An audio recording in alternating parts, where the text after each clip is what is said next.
Conseguir tu cromo favorito de Pokémon o convencer a tus padres para que te dejen ir a una fiesta son algunas de las preocupaciones a las que se enfrenta la muchachada hoy en día. Pero ¿qué pasaría si te arrebataran toda esta inocencia? En España hay más de 50.000 menores que sufren situaciones de desamparo, maltrato o negligencia y que en muchos casos han acabado en centros de acogida. Además, por si fuera poco, aparte de cargar con el sentimiento de culpa e intentar adaptarse a estos entornos, en muchas ocasiones no reciben el apoyo necesario para cumplir con todas sus necesidades vitales. ¿En qué situación se encuentran estos menores? ¿Ofrecen estos centros la protección suficiente para cumplir con todas sus necesidades? ¿Estigmatizamos a los jóvenes en centros de menores o creemos realmente la reinserción? Dentro, Gameplays.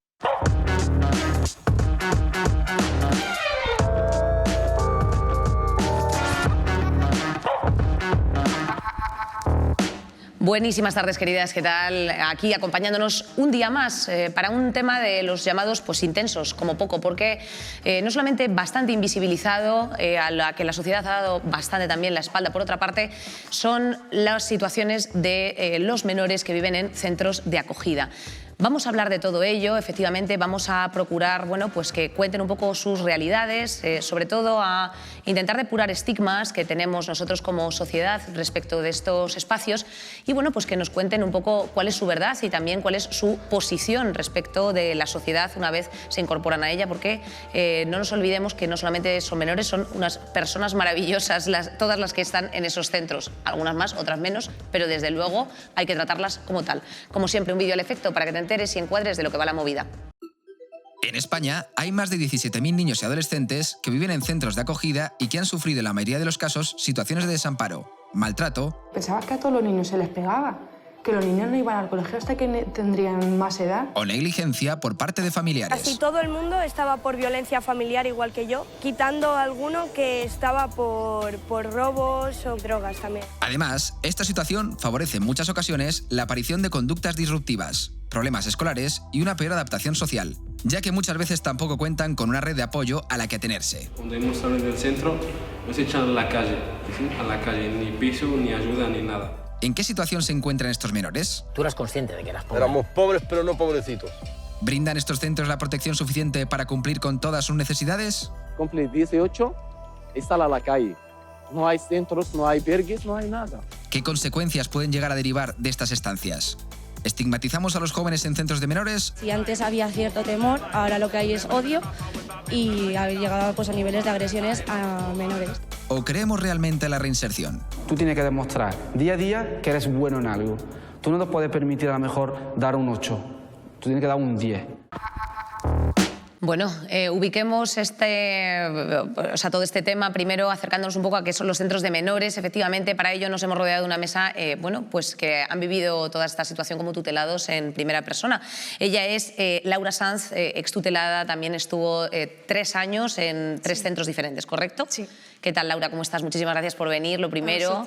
Y también queremos escuchar un poco tu historia. ¿Ha sido agradable durante los 3 años? ¿Te lo han hecho fácil? A ver, yo he estado en 3 centros. Primero estuve en el de Hortaleza y ese es un caos absoluto. Luego de allí me mandaron a una residencia infantil en Aranjuez y de allí a Paracuellos del Jarama. ¿Por qué es un caos absoluto?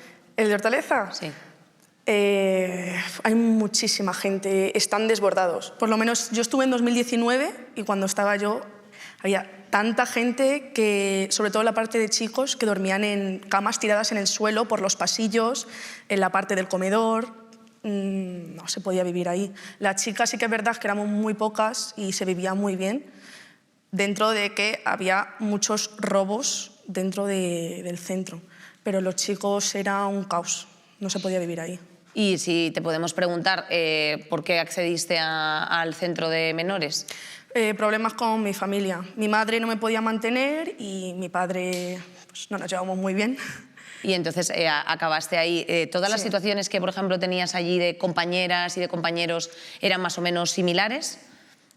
¿O había de todo? Quiero decir, eran todo problemas con familia, familiares negligentes que no atendían a sus hijos. Sí. En Hortaleza solamente había una española conmigo y sí, era por exactamente lo mismo. Y luego había, en mi parte de chicas, latinas y sus padres tampoco les podían mantener. Y luego ya en el centro de Aranjuez sí que es verdad que había más sus padres eran alcohólicos y pues no podían estar ahí. Ahí había niños hasta de 3 añitos. Y, bueno, se mezclan todos, ¿no? Sí, de 3 a 18 años. En el de Aranjuez sí, es una residencia infantil y se mezclan todos. Bueno, luego después nos profundizaremos más en ciertos temas. Voy a continuar presentando la mesa. Dani Treviño, él es camarero y anarcosindicalista. Una tarde más para darle el barniz teórico a todo esto. ¿Cómo estás, Dani? Bien, bien, con muchas ganas de escuchar. ¿Qué te parece este tema desde una perspectiva de clase? Yo siempre he vivido muy cerca de centros de menores, tanto el de Hortaleza como ahora en el de casa, al lado del de Casa de Campo. Siempre, bueno, sobre todo más de chaval, muchos de mis amigos venían de esos entornos.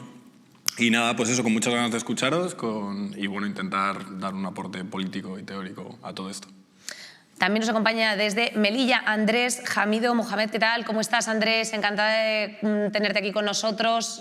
¿Has estado, tú también, has pasado por el Centro de Menores de Melilla? Bueno, yo no he pasado exactamente por el centro, yo trabajo en centros de menores aquí en Melilla. ¿Cómo está la situación allí? Actualmente está bastante bien. Antes de la pandemia es verdad que la situación era un poco complicada por el número de menores que teníamos acogidos, especialmente de origen marroquí y de origen subsahariano. Pero bueno, con la pandemia el número de menores ha descendido y actualmente estamos en unos niveles más normales. ¿Sois suficientes trabajadores en ese centro, Andrés? No, nunca son suficientes. Siempre sería bueno que hubiera más personal. Pero bueno, a pesar de ello se hace lo que se puede. O sea que también a lo mejor como el caso del centro de Hortaleza, en ocasiones habéis vivido situaciones de que estén por encima de las capacidades, ¿no? del propio centro. Sí, en Melilla hay 3 centros. Hay un centro pequeñito de chicas que acoge a 30 chicas. Luego está el centro donde trabajo yo, que se llama Centro Asistencial, que acoge a 350 y 200 menores, entre chicos, chicas y críos pequeñitos. Y luego está Purísima, que es un centro grande, es el centro más grande que hay en la ciudad, que en su día se creó para 250, 300 plazas y ha llegado a tener hasta 1000 chicos. ¡Guau! ¡Qué barbaridad!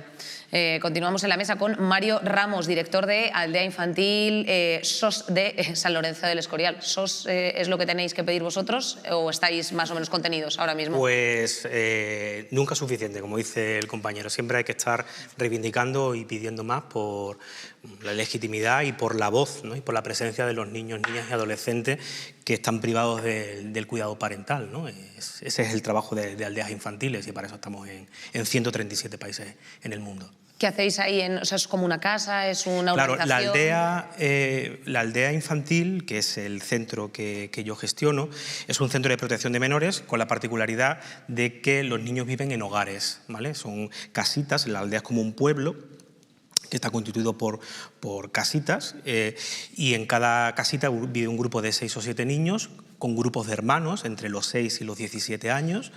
Y lo que se intenta dar es pues bueno, una cobertura desde una perspectiva de la convivencia familiar, como reproducir una convivencia familiar de manera que nos acerquemos en la medida de lo posible a esa vivencia de la que han sido privados porque, como decía la compañera, pues no pueden estar con sus familias, ¿no? Eso, vamos, y con todo siguen en contacto con su familia porque es algo que garantizamos, por supuesto, porque con todo tenemos que tener en mente que los chicos y las chicas están en centros de protección de menores durante un tiempo. Llegará un momento en que saldrán y tendremos que garantizar de alguna manera esa cobertura de las necesidades, esa garantía para poder desarrollarse como adultos capaces y hábiles y con capacidad crítica para reivindicar sus derechos y para que puedan seguir teniendo en la medida de lo posible la relación con su familia de origen.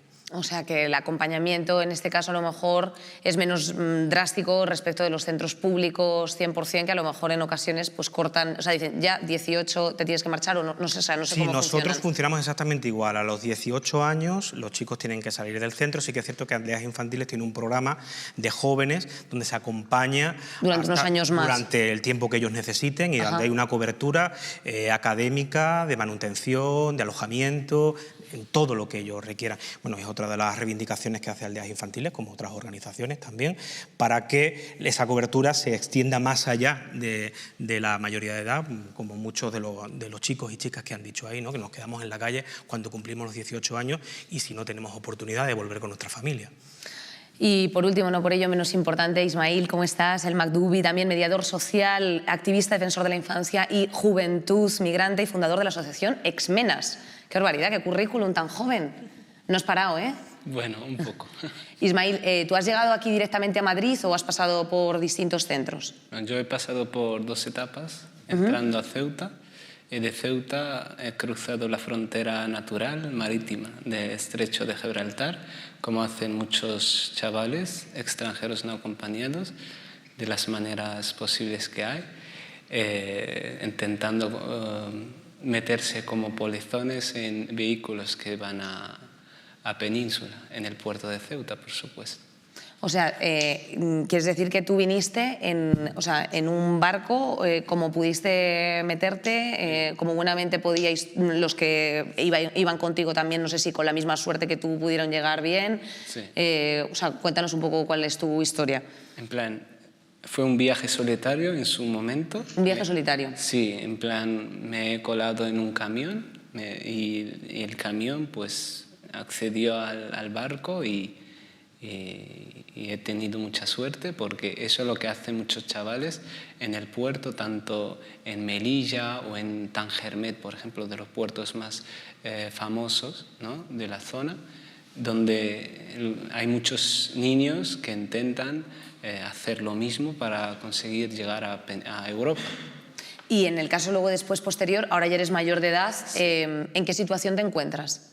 Pues he pasado casi 2 años en centros de menores, en varios, y actualmente pues me encuentro, tengo 23 años, entonces hice un proceso de formación y tal, y me hice voluntario en varias ONGs y tal, y hemos adquirido un poco de experiencia y he acabado trabajando con jóvenes y niños también extranjeros no acompañados. De manera voluntaria, por ejemplo, llevando el colectivo Exmenas y de manera pues, profesional, pues, trabajando como mediador social en la Cruz Roja. ¿Por qué es importante tu labor ahí? ¿Qué haces como mediador social? ¿Es importante? Bueno, la parte voluntaria o no voluntaria, o sea, ¿por qué es importante tu figura en todo esto? Me interesa más la parte voluntaria, en plan, lo que hago como Ismail y como pues, participante en el colectivo de Exmenas, básicamente el acompañamiento de la chavalada, me gusta decirlo así, de los dreri, dreri en marroquí, chavalada en español, en todo lo que necesitan, intentar dar una referencia positiva, guiar, dar consejos, y eso, en plan, que hay gente que está con ellos, que yo en mi época me gustaría tenerla, ¿no?, que es siendo menor, no he tenido esa opción. Sí, ¿no?, como esa guía, ese hermano mayor, sí, por así decir. De tener una compañía sin juicios, sin prejuicios. Sin estigmatizar. Sin esta figura institucional que solo sabe marcar y castigar, ¿no? Sino hay que corregir, hay que acompañar. Ayudar. Sí, acompañar en lo que sea, en donde podamos, sino ese es el objetivo. Sí, desde luego son personas ahora mismo con la situación bueno, pues la crisis que está habiendo en Melilla se ha puesto también de manifiesto la importancia de llamar a las cosas por su nombre. No son avalanchas, no son crisis migratorias, o sea, son personas las que están ahí. Y bueno, para ello existen, Andrés, bueno, pues estos centros de acogida. No sé si nos puedes ubicar exactamente un poco en qué consiste vuestra labor, qué son los centros de acogida, aterrizarnos un poco lo que es el concepto de un centro de acogida. Habría que diferenciar un poco, porque claro, dentro de estos centros de acogida hay menores nacionales, hay chicos que son de Melilla, que ingresan en el centro por diferentes circunstancias, bien por algún tipo de problema de consumo en el entorno familiar, o por malos tratos, por fallecimiento de los progenitores, por diferentes motivos.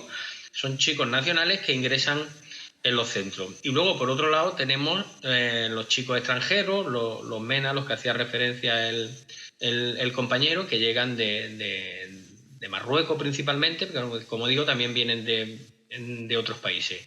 Y bueno, la idea es darle un entorno lo más normalizado posible, con la dificultad que entraña cuando tienes tantos niños. Nosotros hemos pasado por varias etapas, hemos pasado por etapas donde en el centro teníamos 16 chavales, y es verdad que trabajar con 16 chavales pues no es lo mismo que trabajar con un grupo de 50, de 60 o de 70. No cuento ya lo que es trabajar en un centro con 100 chicos, como os comentaba antes, con 1000 chicos, como comentaba antes, que hemos llegado a tener en Purísima. Pero bueno, a pesar de eso se intenta. Es verdad que el fenómeno MENA, pues no me gusta utilizar esta palabra, pero bueno, para que nos vayamos entendiendo, el fenómeno MENA en Melilla lleva ya mucho tiempo, en España igual lleva menos tiempo, pero bueno, en Melilla llegamos con el tema de los chavales que vienen sobre todo de Marruecos bastante años, y bueno, nos hemos ido un poco adaptando a la situación y adaptando también a los perfiles de estos chicos que iban llegando. Y como digo, lo que intentamos, tanto nosotros como el Centro de Chicas como Purísima, es darle un entorno lo más normalizado posible. Lo que pasa que es verdad, como decía también el compañero, que hay muchos prejuicios, ¿no? Con los MENA, ¿no? Se relaciona el término MENA exclusivamente con algo negativo, con algo peyorativo, ¿no? Prácticamente todos los MENA son delincuentes, ¿no? Cuando todos sabemos, y si no todos los que estamos metidos dentro de este mundillo, sabemos que esto no es cierto, que evidentemente habrá menas que delinquen, evidentemente, sí que lo hay, pues igual que hay chicos que viven en su casa con su padre y con su madre y también delinquen, ¿no? Pero lo que no podemos es pues eso, generalizar y pensar que porque haya algún mena que cometa algún tipo de delito, todos los menas son conflictivos, todos los menas son problemáticos, porque no es así para nada. Sí, absolutamente, y además en especial mención a lo que estáis hablando vosotros de preservar la infancia de jóvenes que están en riesgo de exclusión social, que no han tenido la misma oportunidad o privilegio que el resto de chavales, y en el caso de España llegan a 50.000 menores que necesitan tutela. Y tan solo 17.000 están en centros. ¿Qué pasa con el resto, Mario? ¿Dónde están? ¿Están en familias de acogida? ¿Cómo funciona? Realmente la mayoría de los chicos y chicas que están tuteladas por la administración en nuestro país están en centros residenciales, están en centros de protección de menores. ¿Qué pasa? Que el mapa que dibuja la protección en España es muy desigual en el territorio, puesto que las competencias en materia de protección de menores son autonómicas, ¿vale? Y entonces, en función de la política que tenga cada comunidad autónoma, pues así se gestiona de una manera. Tenemos una ley que es general, que es la Ley de Protección Jurídica a la Infancia, pero cómo se gestiona y qué recursos se ponen a disposición de ese catálogo de centros o de recursos varía en función de la comunidad autónoma. En este sentido, pues hay muchas realidades, y aunque existe la acogida, es decir, la acogida familiar como una alternativa al acogimiento residencial, la mayoría de los chicos y chicas que están en el sistema de protección en España, que están tutelados por las administraciones, los están en centros de protección, no en familias de acogida. Esto tiene que ver principalmente porque no hay muchas familias que estén dispuestas no hay un gran catálogo de familias que estén dispuestas a a acoger niños y niñas, luego porque el perfil de los niños y niñas que son susceptibles de ser acogidos por familia tienen que tener una determinada edad. A partir de una determinada edad es muy difícil que un niño en un centro de protección a menores sea acogido o sea adoptado. Tenemos el problema también de los grupos de hermanos, y una cosa que hay desde aldeas infantiles, y yo como director de un centro, nunca abogaré por esto, es decir, por separar hermanos aunque vayan en acogida. Es decir, creo que la fratria es algo que siempre hay que conservar, puesto que si de una manera un niño es privado del cuidado parental, es cuidado de la atención de sus padres y de sus madres, por lo menos que siga conviviendo con sus hermanas y sus hermanos. Además, tenemos que tener en cuenta que precisamente nuestros hermanos y nuestras hermanas son esas relaciones que van a ser más duraderas a lo largo de nuestra vida, porque bueno, por ley natural nuestros padres desaparecerán, pero nuestros hermanos, ¿no?, y nuestras hermanas serán nuestras relaciones personales más duraderas. En ese sentido, cuidar la fratria, cuidar los hermanos, y cuando los grupos de hermanos sean acogidos, estén juntos, ya sean en acogimiento familiar, ya sea en acogimiento residencial, es algo muy importante. Bueno, los poderes públicos ahí en ese sentido deberían desarrollar políticas y deberían desarrollar recursos suficientes para poder garantizar esto, exactamente. Sé que te querías hacer una anotación, tenía una pregunta para ti, Dani, pero le quería preguntar un poco a Laura cómo funciona el proceso de ingreso en uno de estos centros. Pasas por lo menos yo pasé por servicios sociales. De momento, yo tuve intervención familiar con mi padre y pues de ahí ya pasas al centro si se ve que no se mejora la relación familiar. O sea, y bueno, claro, entiendo que todo esto, o sea, todo el rato estamos hablando como de procedimientos, de burocracia, pero tú cómo lo vives, o sea, quiero decirte, como Laura, o sea, es una cosa que... Horrible, muchísima ansiedad. Yo era llegar a la reunión que tenía con la psicóloga de allí y era ansiedad, porque yo, de hecho, yo no quería vivir con mi padre y yo decía en servicios sociales, yo me quiero ir a un centro de menores. Y me decían, no, tú tienes que tener una intervención primero aquí y nosotros ya veremos si te queremos llevar a un centro de menores o no. Entonces, yo lo pasaba muy mal en esa situación, hasta que conseguí llevarme al centro. Bueno, es que luego pasé a Hortaleza y dije, ¿qué es esto? ¿Dónde estoy? Yo no me imaginaba que iba a ser así. Y claro, como es un centro de paso, ya pasé a Aranjuez. Y en todo este proceso, por ejemplo, o sea, ¿te has sentido acompañada de alguna forma en un proceso psicológico? O sea, quiero decir, unos mínimos, ¿sabes? No. Es una situación compleja que tú no tienes la culpa de vivir, obviamente, que es una circunstancia externa a tu propia vida, ¿no? Y ¿por qué no te han echado una mano? O sea, ¿se podía? ¿No se podía? ¿No había medios? Yo iba aparte, cuando se divorciaron mis padres, el juez como que me mandó a un psicólogo que estaba por embajadores y era el único apoyo que tenía, pero no era de servicios sociales, te vamos a ayudar, toma esta opción. No. O sea, servicios sociales, era esa intervención ahí, que era como una vez cada 3 semanas, si eso, y ya está. Y en los centros no hay intervención psicológica. A menos, en el único que hubo intervención psicológica era en el de Paracuellos del Jarama, pero no hay nadie que te acompañe, los educadores. O sea, os estáis vosotros gestionando un poco, en este caso, en tu caso concreto, sí. O sea, os teníais que, los tutelados, autogestionar un poco vuestra movida, vuestras emociones. O sea, no olvidemos que tú estás abandonando el domicilio familiar por las circunstancias que sean. O sea, que no olvidemos esa situación. Dani, yo quería preguntarte un poco, porque Ismail estaba apuntando al principio un poco, bueno, pues eso, la necesidad de acompañamiento y de no estigmatización de estos menores en los centros, a estos menores tutelados. ¿Qué ocurre?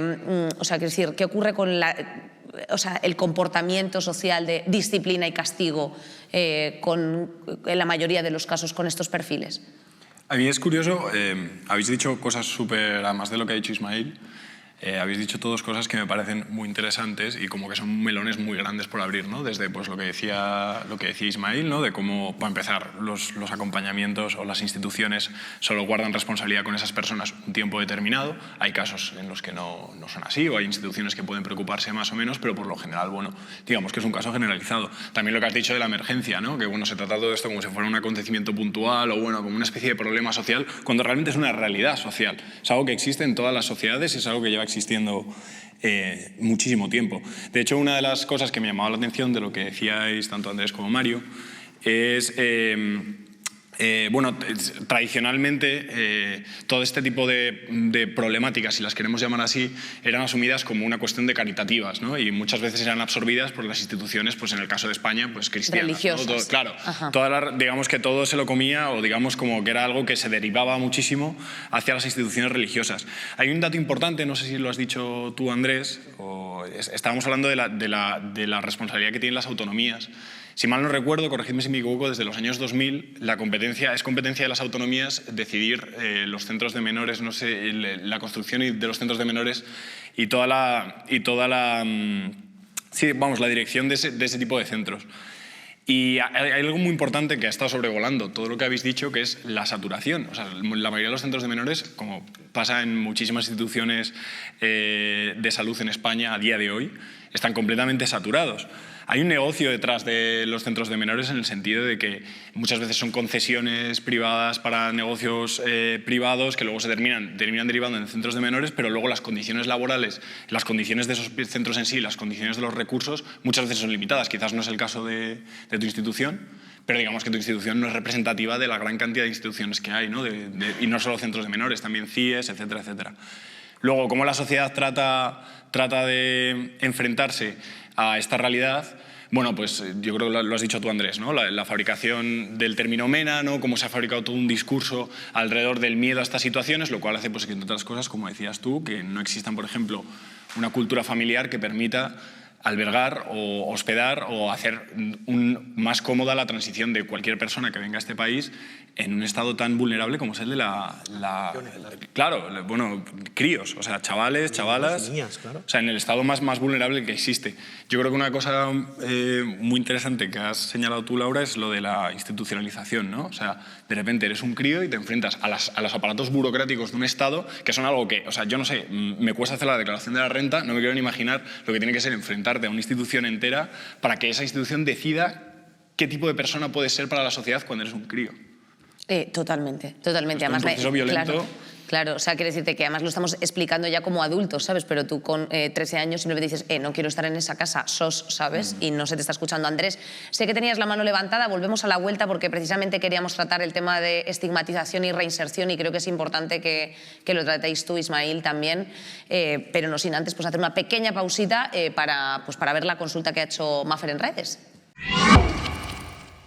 Hola amigos y amigas, bienvenidos a un nuevo programa de Gameplays. Y en esta ocasión venimos a hablar de los centros de menores. En España, en torno a 17.000 menores, niños y adolescentes que han cometido algún delito o que se encuentran en situación de desamparo habitan en estos centros de menores. Hemos decidido preguntar a nuestros seguidores y seguidoras qué opinan un poco acerca de este hecho. La primera pregunta que hemos hecho es si hay una reinserción real de estos chicos y chicas o si por el contrario se les estigmatiza. Vale, lo primero que nos ponen por aquí es que el problema de estos centros es que no hay suficientes recursos públicos destinados. Nos ponen que a estos jóvenes, a estos niños y adolescentes se les estigmatiza mucho, sobre todo nos hablan aquí de los MENAs, nos ponen, he conocido a gente con una reinserción muy real y gente a la que no le solucionan nada. Y otra persona pues nos pone que pasa un poco como con la cárcel, ¿no? Que al final, al salir está el prejuicio por defecto de decir, uy, esta persona es problemática. Hay una reinserción si los niños en cuestión se quieren reinsertar y no ser reincidentes. A mí, por ejemplo, este comentario es que me parece como muy simplista, ¿no? O sea, ¿qué es querer reinsertarte? Y aquí nos pone un chico que él es educador social y trabaja en un centro de menores con MENAs. Un ejemplo para hablar de esto es el efecto Pigmalión, que consiste en que a ti te dicen algo y te lo acabas creyendo. Y estos chavales pues se acaban percibiendo y creyendo pues eso, que son gente súper mala. Lo segundo que hemos querido preguntar es qué consecuencias derivan de las estancias en estos centros de menores. Es muy duro el paso por ahí porque al final, lo que hemos comentado, te crees que eres conflictivo únicamente porque hayas estado ahí. Y al final pues también deriva falta de confianza en la sociedad, mayor delincuencia y mayor exclusión, crecen con mucho miedo al abandono y sobre todo pues eso, que al final van a salir de ahí y muchos de ellos no tienen un entorno seguro. Así que bueno, espero que os haya gustado el vídeo, me ha parecido muy ilustrador, me parece muy guay tener todas estas opiniones, así que nada, nos vemos en el próximo vídeo. Bye. Bueno, pues muchas gracias, Maffer. Y como apuntábamos al principio del bloque, vamos a tratar la cuestión de la reinserción y la estigmatización que sufren estos jóvenes, bueno, pues no solamente en ocasiones por su procedencia, sino efectivamente por toda la infancia vivida. Ismail, ella apuntaba cuál era el procedimiento para poder acceder o entrar en uno de estos centros tutelados. ¿Cómo lo reciben? O sea, ¿cuál es la situación o la diferencia que tenéis los menores no acompañados? que venís pues en una situación como migrantes? Primero hay una parte de estos menores que se quedan fuera del sistema de protección, estando en territorio español, por ejemplo, porque tienen objetivo de, por ejemplo, de seguir adelante a otro país, por ejemplo, europeo, o el tiempo, por ejemplo, que están en las fronteras terrestres de España, Ceuta y Melilla, o estando, por ejemplo, en los puertos sin acceder a un centro. Por ejemplo, en Ceuta, La Esperanza, el más conocido ahí, y la Purísima de Melilla. Entonces, los procedimientos son distintos a un menor nacional. Por ejemplo, no pasamos por los servicios sociales, sino pasamos directamente con las fuerzas del Estado, en plan con la extranjería. En plan, ahí nos hacen la identificación para saber de dónde procedemos, los años que tenemos, y todo ese proceso ha tenido varios, en plan, se ha ido cambiando durante durante el tiempo, porque se hacían bastante, yo lo puedo decir, ilegalidades básicamente en los procesos de identificación, por ejemplo, que son muy violentos para estos niños. ¿En qué consiste? Por ejemplo, muchas veces se les hace que un menor se tiene que desnudar y ver a sus partes genitales y tal, para saber, para simular la edad. La edad, más o menos. Y luego la prueba de la muñeca, que eso no sé si hasta el momento se sigue haciendo, desconozco, pero son procesos bastante violentos para ciertos niños. Sí, ¿no? Bueno, o sea, quiero decirte, infringen directamente a lo mejor los derechos humanos. Entonces pasamos por este proceso que totalmente me parece que no tiene nada que ver. Opuesto. Entonces, muchas veces lo normalizamos porque, no sé, por el tiempo que estamos en calle, por toda la violencia que sufrimos pues por parte de gente particular o por las fuerzas del Estado. Entonces, como que son procesos que yo luego, si pienso y vuelvo atrás, son bastante violentos, hasta llegar a todo este proceso para acabar en un centro de menores, que no es fácil. Hay el miedo de la deportación en caliente, te pueden denegar que aunque lo digas que eres menor de edad y resulta que no, te desmienten y te devuelven en caliente, por ejemplo, a Marruecos o te metan en CIE. También otra parte, que hay varios menores que acaban en CIEs. CIEs son centros de entrenamiento de extranjeros, básicamente cárceles de extranjeros, que esta es otra lucha. Entonces, que todo esto pasa en España, desgraciadamente, y que la gente no se habla o no sabe mucho de estas cosas.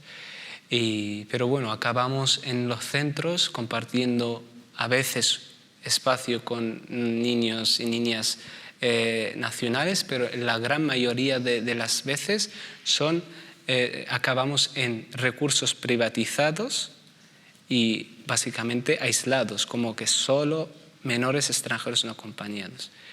Y por ejemplo, me hago una autopregunta, en plan, yo acabé en Madrid, pero no he venido directamente a Madrid. Yo he pasado entré por Algeciras, y en Algeciras he estado en un centro de recepción de menas. No es que hablamos de menores, pero los procedimientos... El nombre lo están poniendo ellos. Sí. Hay cierto trato por la procedencia, por supuesto, desgraciadamente. Andrés, bueno, con este testimonio de Ismail, que me imagino es más común de lo que puede resultar, efectivamente, que a lo mejor no son casos, o sea, que nosotros pensamos que esto es una situación de casos aislados, que son 2 o 3, pero hemos dado unos datos en los que, bueno, pues efectivamente hay mucha gente que está en estos centros estos centros de menores. pues en iguales condiciones. ¿Qué tratamiento se les da en el propio centro? ¿Cómo se trabaja para que efectivamente luego después estos menores puedan salir en sociedad y bueno, pues convivir?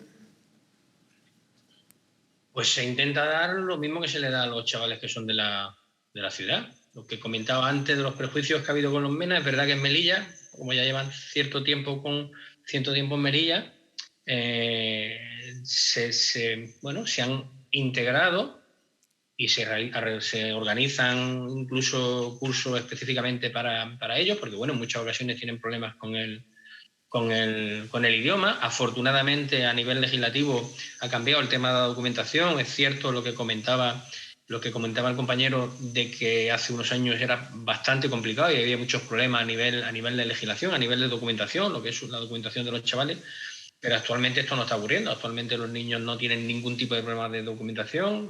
Están aquellos que están haciendo cursos formativos, sobre todo aquellos que trabajan en el tema de la hostelería y de la construcción, están trabajando. Nosotros tenemos en el centro nuestro, por ejemplo, a día de hoy, tenemos un grupo importante de chavales que aún no han cumplido la mayoría de edad, pero ya están trabajando, han hecho cursos de formación, han hecho cursos de hostelería y actualmente están trabajando. Y en la ciudad hay muchísimos chicos que han pasado por los centros de menores, por el nuestro y por el de Purísima, que están totalmente insertados en la sociedad, que se han casado, que viven en Melilla, que han tenido hijos, que trabajan en cafeterías, que trabajan en diferentes sitios y están totalmente integrados, bajo mi punto de vista. Es verdad que es complicado y es verdad que hay chavales que no consiguen integrarse, ¿no? Al final también depende un poco de ellos, ¿no? Yo en alguna ocasión, hablando con los chavales nuestros del centro, les he puesto el ejemplo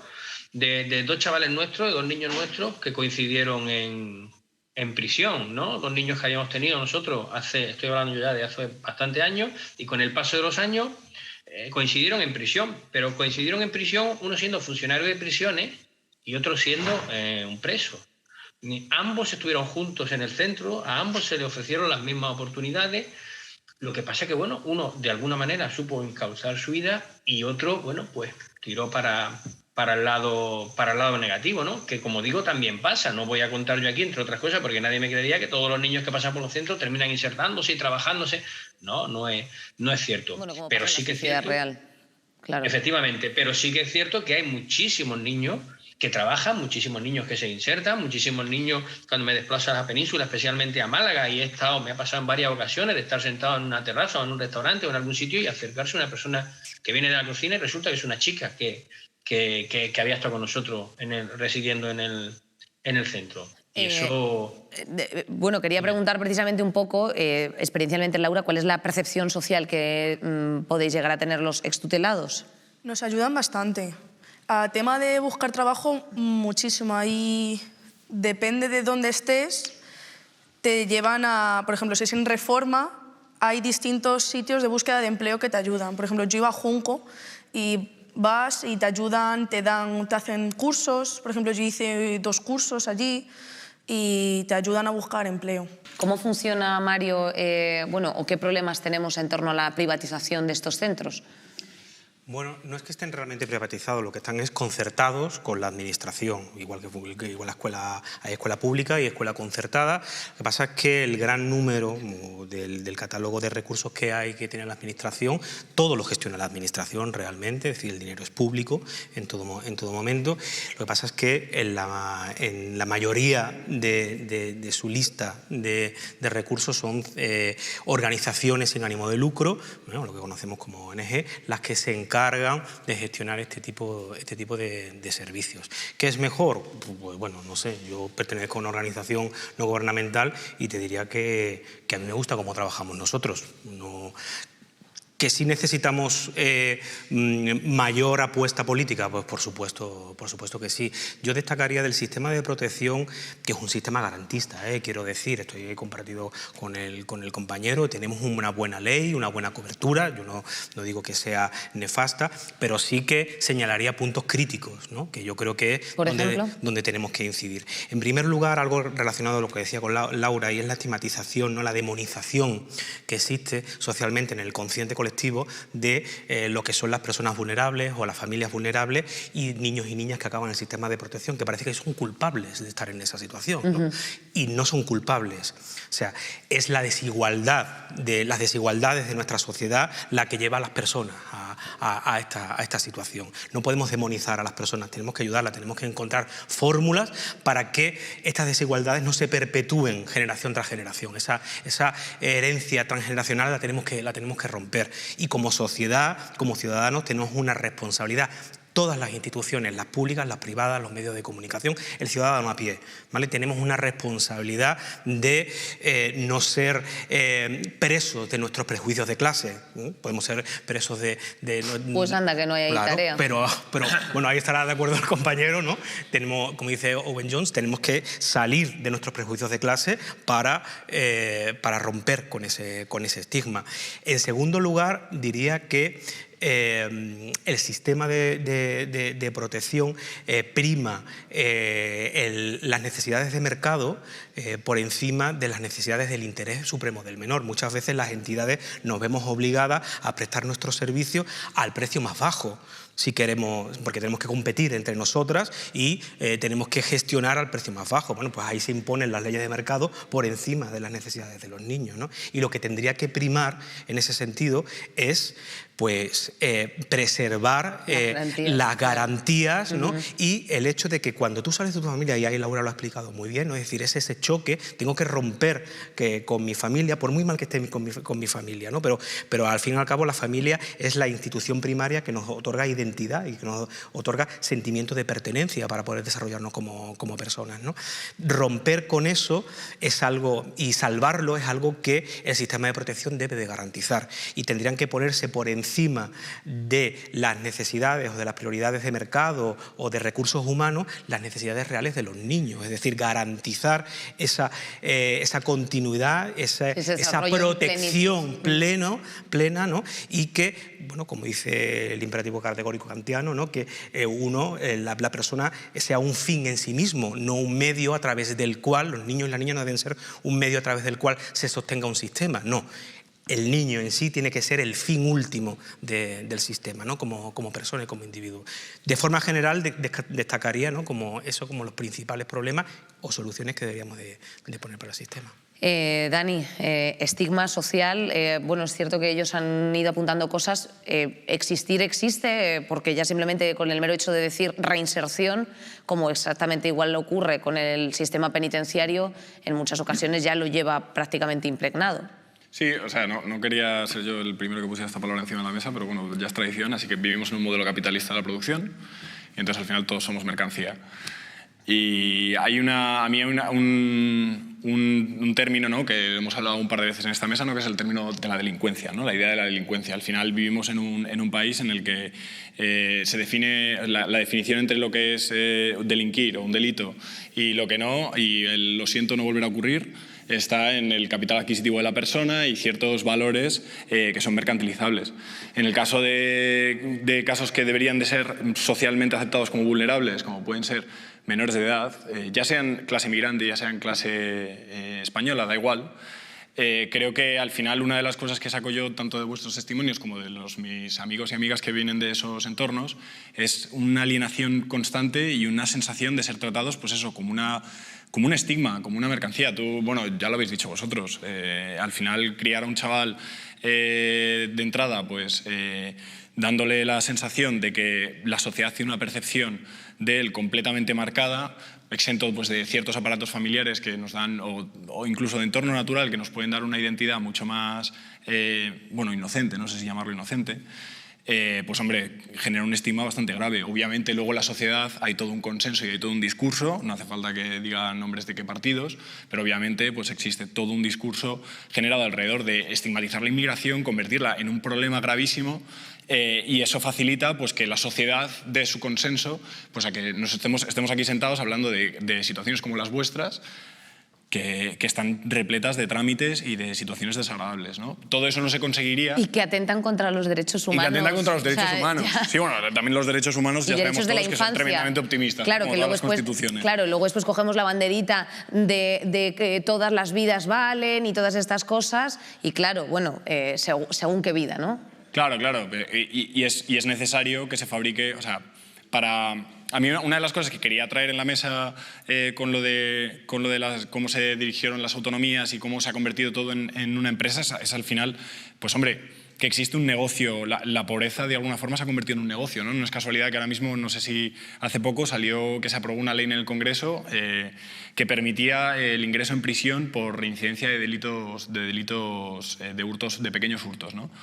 Pues obviamente existen unas instituciones, en ese caso penitenciarias, que se benefician de ese negocio, de la delincuencia, y entonces, bueno, pues así es como se construye todo un discurso que deshumaniza a lo que son personas, que son chavales, chavalas, o ya sean personas en los CIES, me da igual, o personas en las cárceles, ¿no? Pues es más fácil de llamarlos, ponerlos bajo el paraguas de la delincuencia para desentendernos de ellas y que la sociedad no tenga que rendir responsabilidades contra nuestra propia humanidad, ¿no?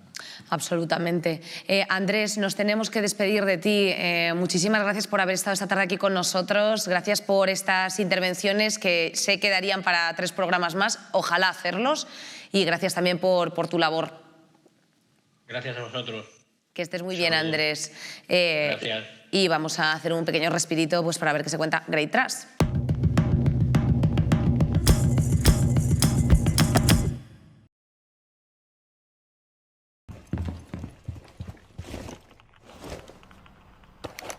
Tengo entendido que estuviste con 14 años en un centro de menores.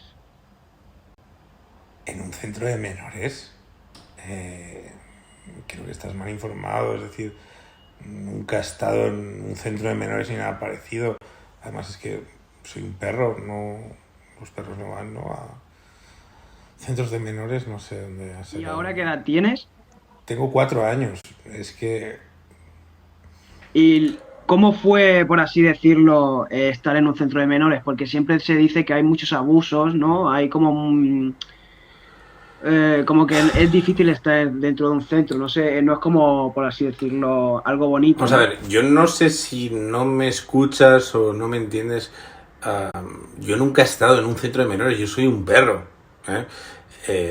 En todo caso, más o menos conozco la realidad y lo que estás escribiendo se parece más bien a una película que a lo que pasa en los centros de menores.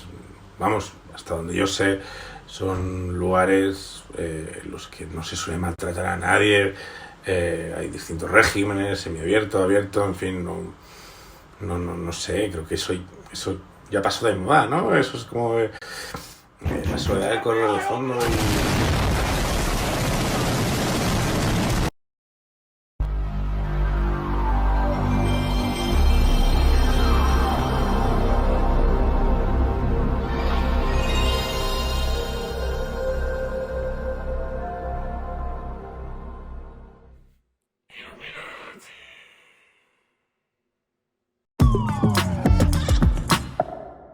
Y volvemos con una conexión un poco especial que se ha prestado, es Carlos, nombre ficticio, para contar él un poco su testimonio. En su juventud ha pasado por varios centros de menores y bueno, pues él quería contar su historia aquí con nosotros y lo vamos a hacer de una forma lo más anónima posible. Carlos, ¿cómo estás? Buenas tardes, muchas gracias por tu tiempo.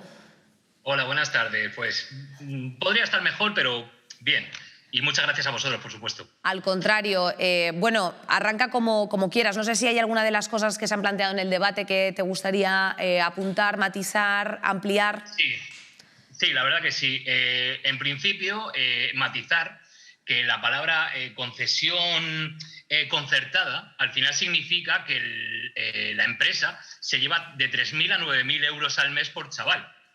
También decir que los chavales no se llevan absolutamente nada. Bueno, el tema de menas y el tema de tal, ya sabemos que los menas los ponen como los niños negros y los refugiados son niños blancos con ojos azules.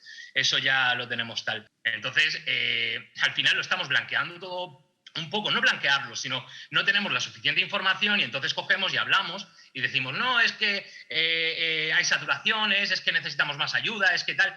Sí, es verdad, por la parte de los educadores, por la parte de la gente que trabaja ahí en trincheras, coges y dices, no, claro que necesitamos más ayuda, pero cogen los ejecutivos de los cargos que les dan concesiones o a dedo o como sea, ¿vale? Y se quedan toda la pasta, y al final no ve nadie absolutamente nada. Carlos, para no enrocarnos en esta situación, que desde luego es una realidad, la información es poder, no creo que sea un tema especialmente visibilizado y efectivamente desconocemos, la mayor parte de la sociedad desconoce desde luego los funcionamientos reales de estos centros. Me imagino que es una casuística muy distinta pues la que está planteando Ismail, que la que plantea Laura, que la que puedas tener tú. Cuéntanos un poco cuál ha sido tu experiencia. Mi experiencia fue que mi madre era maltratadora, mi padre también era maltratador, por lo tanto me llevaron al centro de primera acogida de Hortaleza, como han pasado todos los que están ahí. Después me pasaron a otro centro más abierto, pero yo tenía problemas psicológicos con el tema del suicidio y tal. Entonces intenté suicidarme como 2 o 3 veces en ese centro y me mandaron a un centro que también estaba concesionado por la pública, pero que era privada. Se llevaba conmigo alrededor de 3.000, 9.000 euros al mes. ¿Qué pasa? Que si tú entras ahí y no entras con ningún tipo de medicación y te ponen medicación, a ese centro le dan más dinero.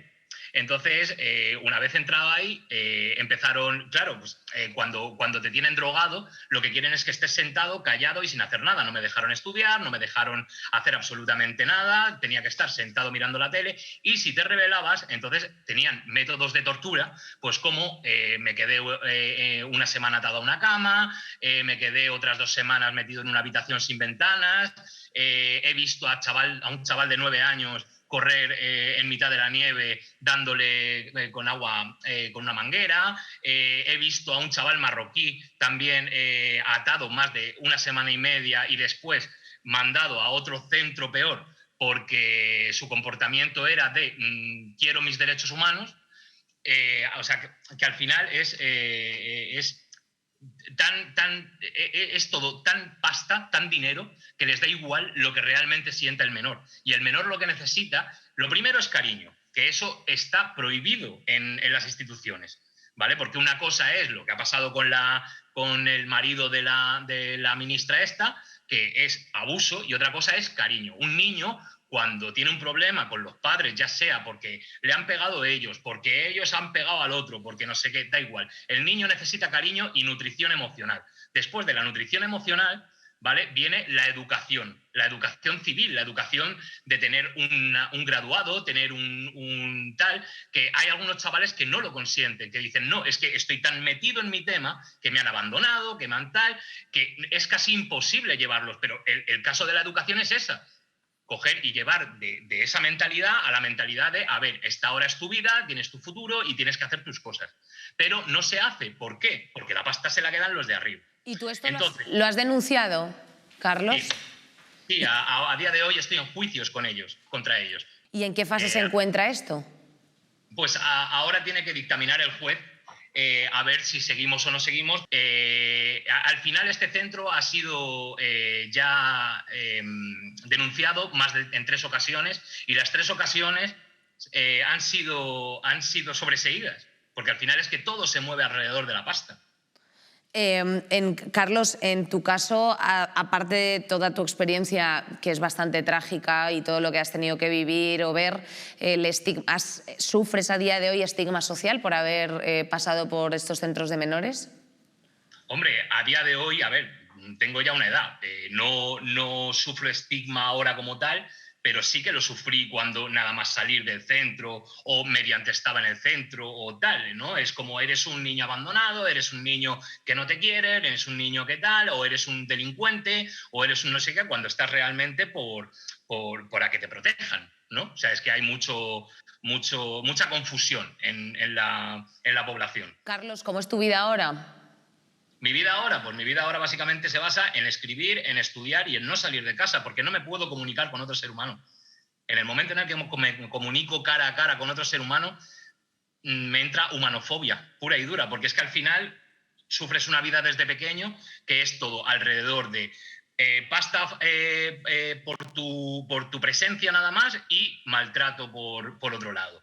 Entonces, a día de hoy no puedo tener una conversación con alguien a la cara, no puedo dejar que ningún ser humano me coja y me diga lo que tengo que hacer. No puedo. Para mí es imposible, porque ya lo hicieron durante la infancia y me la hicieron tan puta que me jodieron la vida, Estoy actualmente en terapias por la Seguridad Social, cosa que es prácticamente imposible a día de hoy, con todos los problemas que están habiendo. Y nada, pues eso, es estar en casa con mis perros, escribir, estudiar, escuchar música y poco más. No podría decir... bueno, intentando reinsertarme en la sociedad, ¿no? Como decías antes, reinserción. Es que la reinserción es una palabra, pues como la de las pateras cayucos.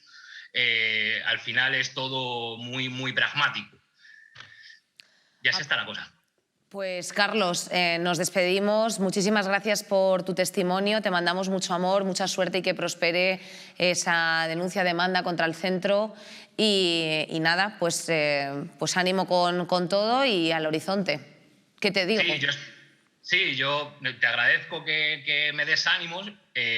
Lo único que... A mí lo que realmente me gustaría es que realmente dejaran de existir esas concesiones semiprivadas, que al final es trincar pasta del Estado y no dárselo a los chavales, o si lo hacen, que inviertan absolutamente todo el dinero en toda la educación posible que puedan para esos chavales. Porque es que son niños, da igual que sean negros, que sean blancos con ojos azules, da igual, son niños. Entonces da lo mismo. Cogemos el testigo de esto y de tu reivindicación. Carlos, muchísimas gracias por haber estado esta tarde aquí y gracias por tu tiempo. Nada, a ustedes. Buen día. Buen día. Y no sé si queréis recoger algo de las cosas que ha apuntado Carlos o, bueno, pues hacer vuestra propia reivindicación, alguna de las cuestiones que se hayan quedado por plantear aquí. Vamos un poquito justos de tiempo, entonces a modo de cierre, pues unas reflexiones finales. Empezamos por ti, Laura. Yo querría decir que esa es su experiencia, pero por lo menos yo en los centros que he estado, los educadores han dado un trato absoluto de amor. Era todo un trato muy cercano y a mí sí que me han ayudado a buscar salidas de estudios. Así que han invertido en mí ese tiempo y me han ayudado en todo eso. Entonces, sí, hay centros en los que no se trata bien a las personas, a los menores, pero hay otros, y también depende del educador, también depende de quién lleve ese centro, pero no todo es así. No todos los centros de menores son malos y no todos los que estamos en los centros de menores hemos hecho algo malo, o no. Cada uno tiene su experiencia y cada educador es de una manera distinta y te educa de una manera distinta. Entonces, no todo es malo. Y un consejo social, así un poco abstracto, a lo mejor que la gente no tenga un prejuicio sobre... Sí, porque a mí, por ejemplo, a veces que me da apuro cuando conozco a una persona el decir, oye, yo estoy en un centro de menores, porque me miran como, ¿y esta? ¿Qué habrá hecho para estar allí? Hay muchos prejuicios sobre eso. Que abra la gente un poquito más la mente y que entienda que las circunstancias no siempre son a voluntad de uno. Sí, exacto.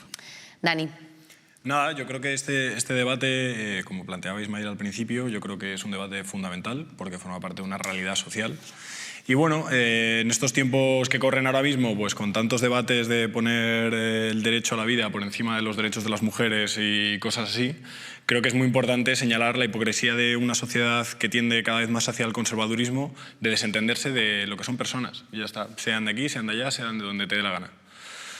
Entonces, bueno, yo creo que es importante, de las cosas relevantes que se han dicho aquí, es importante entender que, bueno, pues que se estigmatizar, etiquetar o frivolizar con este discurso es cómodo porque te desentiendes de la responsabilidad social de atender a lo que son meros chavales y que al final, bueno, pues como decía Carlos, obviamente nada escapa a la existencia de un negocio que hace de todo esto, pues hombre, obviamente hay gente sacando mucha tajada de todo esto. Simplemente, pues bueno, yo creo que iniciativas pues, como la de Ismael o cualquiera de todos los que estamos en esta mesa, pues de alguna forma remamos para intentar construir una realidad en la que, bueno, pues a las personas se las trate como personas y no como mercancía y que toda fuerza que vaya en esa dirección, yo la apoyo fervientemente. Pues muchas gracias, Dani. Mario.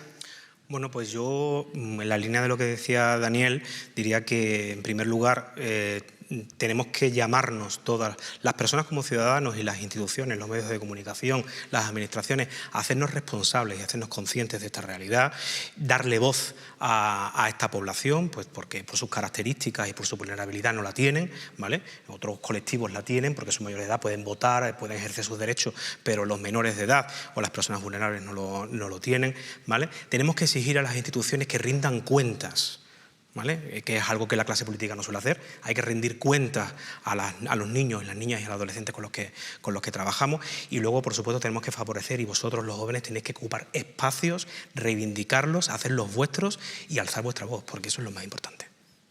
Ismail. Alza tu voz, ocupa el espacio, reivindícalo, como ha dicho Mario. En eso estamos.